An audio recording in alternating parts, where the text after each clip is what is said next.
Hello दोस्तों, मेरा नाम है अनंगम और ये होगा एक business analysis video on Kotak Mahindra bank. तो ये जो बैंक है 1985 में शुरुआत हुआ था और तब उनके फाउंडर थे मिस्टर उदय कोटक। और आज भी इनके एमडी और सीईओ यही है और तब से लेकर आज तक यही मैनेज कर रही है बिजनेस को। तो ये जो बिजनेस है आप देखोगे सिर्फ एक बैंक नहीं है, बहुत ही ज़्यादा डाइवर्सिफाइड एक फाइनेंशियल इंस्टीट्यूशंस है।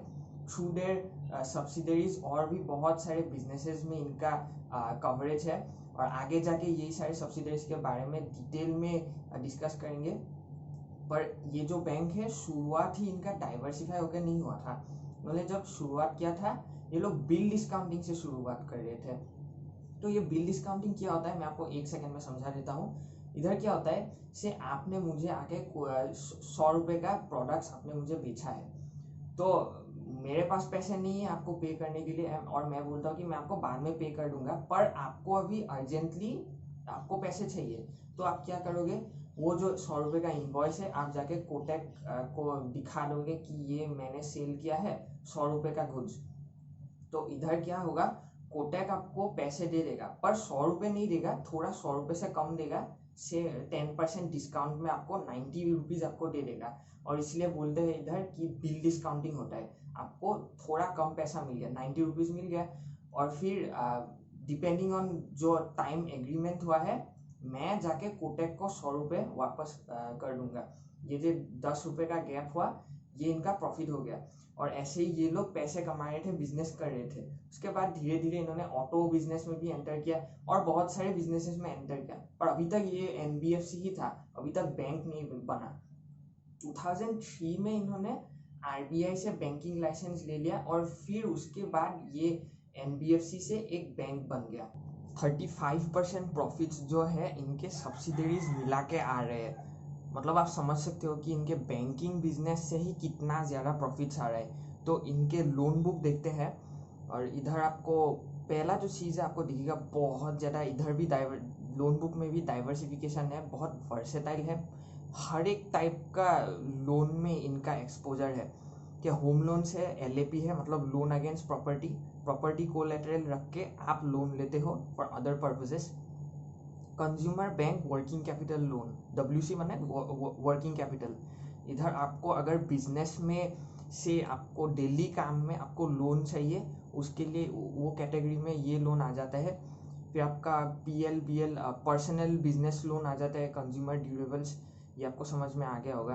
फिर आपका सीसीए क्रेडिट कार्ड्स, फिर आपका commercial vehicle and construction equipment, ये जो कंस्ट्रक्शन के काम के लिए होता है बड़ा बड़ा मशीनरी वो खरीदने के लिए लोन हो जाता है। एग्रीकल्चरल डिवीजन ट्रैक्टर खरीदने के लिए लोन है। फिर कॉरपोरेट बैंकिंग में अभी एक सेकंड में आ रहा हूँ, उसमें मुझे कुछ आपको बताना है। उससे पहले एसएमई है, स्मॉल मीडियम एंटरप्राइजेस, छोटा छोटा जो बिजनेसेस होते हैं, जिम हो गया या फिर लोकल आपका किराना का दुकान, मिठाई का दुकान, ये सब बिजनेसेस हो जाते हैं। और आपका क्रेडिट सब्सिट्यूट्स आता है। क्रेडिट सब्सिट्यूट्स आपका क्या होता है, आप बॉन्ड्स, बेसिकली बॉन्ड्स खरीद लेते हैं वही हो जाता है। और ये आपसे एकदम सिमिलर होता है, आप retail as a retail investor भी ये जो आप करते हो, कोई रिकमेंडेशन नहीं है, बस एग्जांपल मैं आपको दे रहा हूँ। आपका जीरोधा का अकाउंट आप खोलोगे, उधर ECL finance dash NJ press करोगे, ईडेलवाइस का जो वो बॉन्ड्स है वो आ जाएंगे, वो आप खरीद सकते हो। यही लोग वही सेम काम करते हैं, बॉन्ड्स में इन्वेस्ट करते हैं, वही हो जाता है क्रेडिट सब्सिट्यूट्स। तो इनका जो ये कॉरपोरेट का बुक है इधर बेसिकली बड़े बड़े जो कॉरपोरेट्स है उनको लोन देते हैं। और इधर इनका जो लोन बुक है थोड़ा बल्कि है, मतलब बड़े बड़े लोन्स है, ग्रेन्यूलर नहीं है, छोटे छोटे बहुत सारे लोन्स नहीं है। बाकी लोन बुक्स के केस में वो ग्रेन्यूलर है, इधर बल्कि है, तो ये एक रिस्क बन जाता है। बट ये रिस्क के साथ मिटिगेट करने के लिए, कंट्रोल करने के लिए इन लोगों ने क्या किया है, सिर्फ हाई क्वालिटी कॉर्पोरेट्स को इन्होंने लेन किया है, ताकि एक लोन अगर डिफॉल्ट भी मारे तब भी इनका एनपीएस कंट्रोल में रहता है। अगर आप इनके पहले कुछ साल आप देखोगे, इधर मेटल सेक्टर फिर इंफ्रास्ट्रक्चर सेक्टर, इधर स्लो डाउन की वजह से ये लोग लोन नहीं दे रहे थे। बाकी सारे काफ़ी सारे बैंक से इन्होंने एग्रेसिवली लोन्स डिसबर्स कर रहे थे हाई इंटरेस्ट के चक्कर में, तो इधर इनको अभी एनपीएस का प्रॉब्लम हो रहा है, इनको वो प्रॉब्लम नहीं हो रहा है। और यही दिखाता है कि इनका एक कंजर्वेटिव स्ट्रेटेजी है, एग्रेसिव नहीं है। क्योंकि ज़्यादा बैंकिंग में एग्रेसिव आप हो जाओगे, प्रॉब्लम आपको बाद में आ जाएगा। पहले तो आप दिखा दोगे कि 30, 40, 50% हम लोग ग्रो कर रहे हैं, बाद में वो एनपीए के वजह से बहुत सारे बैंक्स ऐसे ही कॉर्पोरेट बुक के वजह से कोलैप्स हो गए थे। येस बैंक भी एक बहुत ही बढ़िया एग्जांपल है इसका। आपको बोरोइंग्स के बारे में बताता हूँ, पर उसके बारे में मेरा ज़्यादा इन्फॉर्मेशन नहीं है, क्योंकि प्रेजेंटेशन में इन्होंने प्रॉपर जो ब्रेकअप है सारा बोरोइंग्स का वो इन्होंने दिया नहीं है। कासा के बारे में बताया है, वो मैं आपको बता देता हूँ। 60% का 60.4% का कासा है, मतलब करेंट अकाउंट और ये सेविंग अकाउंट हो गया। तो इनका स्ट्रेटेजी क्या था कि बहुत टाइम से ये लोग बहुत अट्रैक्टिव प्रोपोजिशंस ऑफर कर रहे थे लोगों को। इनके जो अकाउंट्स है उधर ज़ीरो बैलेंस अकाउंट, फिर ये आपका ज़्यादा केवाईसी पेपर वर्क का झंझट नहीं है, और हाई इंटरेस्ट ये लोग प्रोवाइड कर रहे हैं। ये सब अट्रैक्टिव ऑफर्स की वजह से इन्होंने बहुत बढ़िया डिपॉजिट्स ये करंट कासा में इन्होंने इकट्ठा कर लिया है, और इसलिए आपको बहुत ज़्यादा ये 60.4% आपको बहुत ज़्यादा हाई कासा आपको दिखने को मिलेगा, जो एक्चुअली पूरा इंडस्ट्री में हाईएस्ट है। अभी आईडीएफसी फर्स्ट भी आ रहा है, पर वो सेम स्ट्रेटेजी है एक्चुअली, वो जो हाई इंटरेस्ट दे के वो लोग इकट्ठा कर रहे हैं। और अभी कोटेक क्या कर रहे हैं कि ये लोग धीरे धीरे करके घटाते जा रहे हैं, और इससे क्या होगा कि इनके प्रॉफिट भी बढ़ जाएंगे।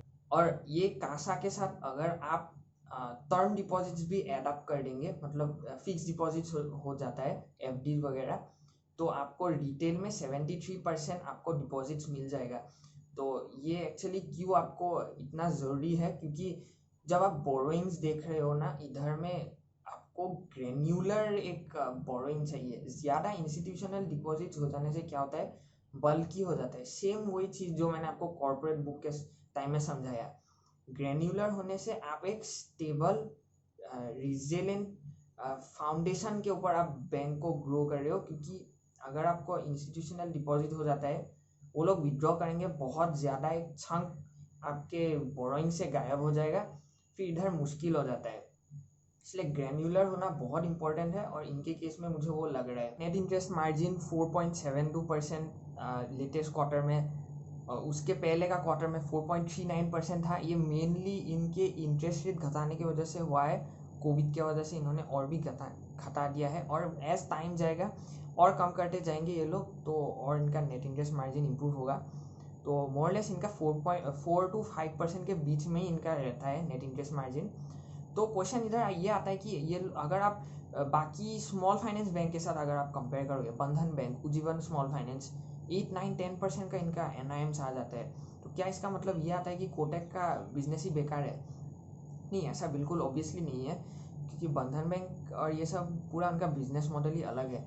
ये लोग वो अनडिजर्विंग सेक्टर को ज़्यादा फोकस करते हैं, ताकि उधर ज़्यादा हाई इंटरेस्ट में लैंड कर सकते हैं, क्योंकि ये एक अनसिक्योर लोन हो जाता है।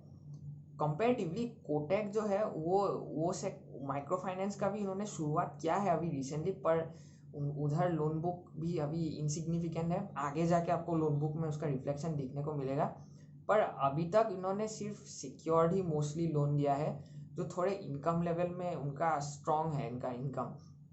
तो इधर ज़्यादा एसेट क्वालिटी का प्रॉब्लम नहीं आता है। और वही एसेट क्वालिटी का प्रॉब्लम अभी आप देखोगे बंधन बैंक का 8% आ गया था रिसेंटली।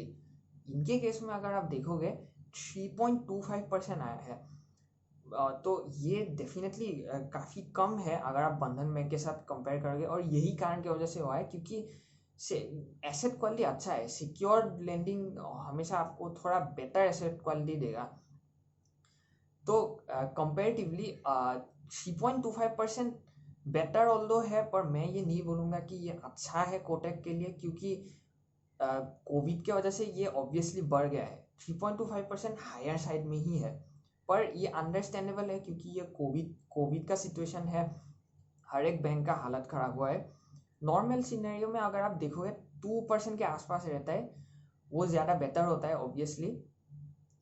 तो अभी कैपिटल एडिक्वेसी रेशियो के बारे में बात करते हैं। इनके पास 22.3% का CAR है। ये बेसिकली आपका वही पैसे हो जाते हैं, वो आप प्रोविजन या फिर ग्रोथ के लिए आप यूज़ कर सकते हो।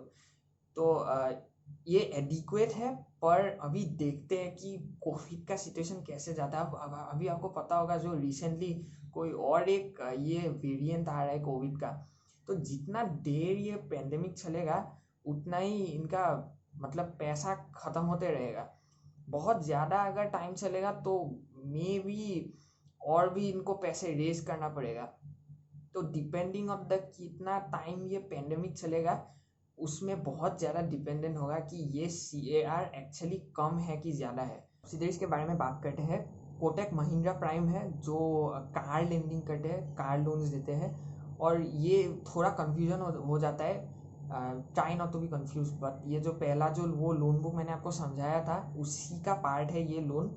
बस एक अलग ब्रांड नेम के अंदर काम करते हैं, तो इसलिए सेपरेटली इन्होंने मेंशन किया है एज कोटक महिंद्रा प्राइम। फिर आपका कोटक महिंद्रा इन्वेस्टमेंट्स है। ये लोग क्या करते हैं कि जो हाई नेटवर्थ इंडिविजुअल है, बहुत सारा पैसा है उनके पास, तो उनको ये पैसे कहाँ इन्वेस्ट करना है उसके लिए एडवाइस देते हैं और उसके लिए फ़ी चार्ज करते हैं, या फिर उनके लिए भी ये लोग मैनेज कर देंगे, इन्वेस्ट कर देंगे। वो हो जाता है सिंपल। कोटक सिक्योरिटीज़ ये बेसिकली आपका ब्रोकिंग बिजनेस है, सिमिलर टू जीरोधा, एकदम सिंपल। जीरोधा, ग्रो, आप स्टॉक्स, वो सेम बिजनेस है। स्टॉक मार्केट फिर कमोडिटी में आपको ट्रेड करना है, वो ब्रोकिंग का बिजनेस हो जाता है। कोटक महिंद्रा कैपिटल है। ये क्या होता है, ये इन्वेस्टमेंट बैंकिंग का है।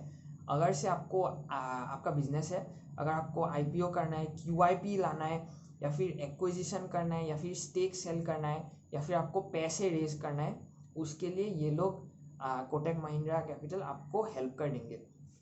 फिर आपका कोटक महिंद्रा लाइफ है, कोटक जनरल इंश्योरेंस है। ये दोनों इंश्योरेंस का कंपनी है। लाइफ इंश्योरेंस लाइफ के लिए है, और कोटक जनरल इंश्योरेंस जो है वो लाइफ छोड़ के जो बाकी जनरल इंश्योरेंस हो जाते हैं, जैसे हेल्थ, ऑटो इंश्योरेंस, वो सब हो जाता है। और ये जनरल इंश्योरेंस वाला अभी तक प्रॉफिटेबल नहीं हुआ है। Kotak AMC simple mutual fund का बिजनेस है, एसेट मैनेजमेंट कंपनी। वो म्यूचुअल फंड से इनका एक्सपेंस रेशियो होता है, उधर से ये लोग पैसे कमा लेते हैं। मैं ये नोटिस कर रहा था कि बहुत लोगों का ये डाउट है, बहुत ही इंटरेस्टिंग क्वेश्चन है। HDFC बैंक के कंपैरिजन में कोटक महिंद्रा बैंक का वैल्यूएशन क्यों हमेशा ज़्यादा है, क्यों हमेशा एक प्रीमियम में ट्रेड करता है? तो मुझे इधर मेनली 3 रीज़न दिखाई दे रहा है। पहला रीज़न बहुत ऑब्वियस है, कोटक का लोन बुक कंपेरेटिवली छोटा है HDFC के मुकाबले। तो छोटा लोन बुक, ज़्यादा तेज़ी से लोन बुक ग्रो होगा, ज़्यादा तेज़ी से लोन बुक ग्रो होगा तो ज़्यादा तेज़ी से अर्निंग्स ग्रो होगा, तो आपको ज़्यादा वैल्यूएशन मिल जाता है। सेकेंडली, आपको ये थोड़ा कॉम्प्लिकेटेड है। ये जो बैंक्स है ये सिंपल, आपको पता होगा, पैसे बोरो करते हैं और पैसे लेन करते हैं, पर सिर्फ ये लोग पैसे बोरो नहीं करते लेन करने के लिए।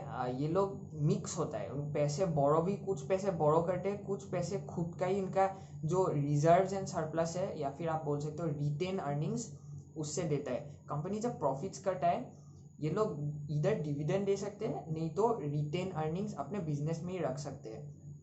वो पैसे बाद में ये लोग लेन कर सकते हैं। HDFC केस में अगर आप देखोगे, लोग 20% डिविडेंड दे रहे हैं। डिविडेंड यील्ड के बारे में मैं नहीं बोल रहा हूँ, मैं डिविडेंड पे आउट रेशियो के बारे में बोल रहा हूँ। अर्निंग्स से 20% तो डिविडेंड में ही जा रहे हैं। और कोटक के केस में आप देखोगे, इंटरेस्टिंग है, बस 2% ये लोग पे कर रहे हैं। तो कहाँ जा रहे हैं वो पैसे? कोटक बेसिकली क्या कर रहे हैं कि अपने इक्विटी से ज़्यादा लेंडिंग कर रहे हैं। HDFC on the other hand, ये लोग डिविडेंड दे रहे हैं, तो ये लोग ज़्यादा बोरो कर रहे हैं, और बोरो करके ये लोग लेंड कर रहे हैं। इसलिए आप देखोगे financial leverage in case of HDFC ज़्यादा है, 8 पॉइंट समथिंग है। कोटक के केस में 6 से भी कम है। तो इधर क्यों क्या हो रहा है कि ये मार्केट को लगता है कि कोटक थोड़ा कंजर्वेटिव बन रहा है। हालांकि जनरली आप देखोगे बैंक्स 8 टाइम्स लेवरेज होता ही है, ये इतना बड़ी बात नहीं है। पर कोटक क्या कर रहा है कि ज़्यादा इक्विटी से लेंड कर रहा है, इसलिए इनका रिटर्न ऑन एसेट्स भी ज़्यादा बेटर हो रहा है, क्योंकि कम आप लोन ले रहे हो तो उधर प्रॉफिट्स आपका बढ़ जाएगा, क्योंकि आप इंटरेस्ट तो पे नहीं कर रहे हो वो लोन पे, पर HDFC तो पे कर रहा है बिकॉज उनका बहुत ज़्यादा लोन है। तो इसलिए को रिटर्न ऑन एसेट्स भी हायर दिखेगा कोटक के केस में। थर्ड रीज़न मुझे लगता है कि ये बहुत मतलब सब्सिडरीज जो है इनके, इंश्योरेंस का सब्सिडरीज है, AMC का सब्सिडरी है, वो म्यूचुअल फंड का, आपको पता होगा इनका बहुत ही कम पेनिट्रेशन है हम लोग का कंट्री में, और हम लोग का देश में इतना बड़ा पॉपुलेशन है, तो इधर मार्केट बहुत बड़ा है। अगर ये पूरा मार्केट कवर अप हो जाता है और ये बिजनेस को बहुत ज़्यादा मुनाफा होगा, अगर इनको ये वो मार्केट को कैप्चर कर पाते हैं, तब ऑब्वियसली बहुत फास्ट अर्निंग्स ग्रोथ आएगा और इसलिए आपको ज़्यादा वैल्यूएशन मिल जाता है। तो आज के लिए इतना ही, चलो।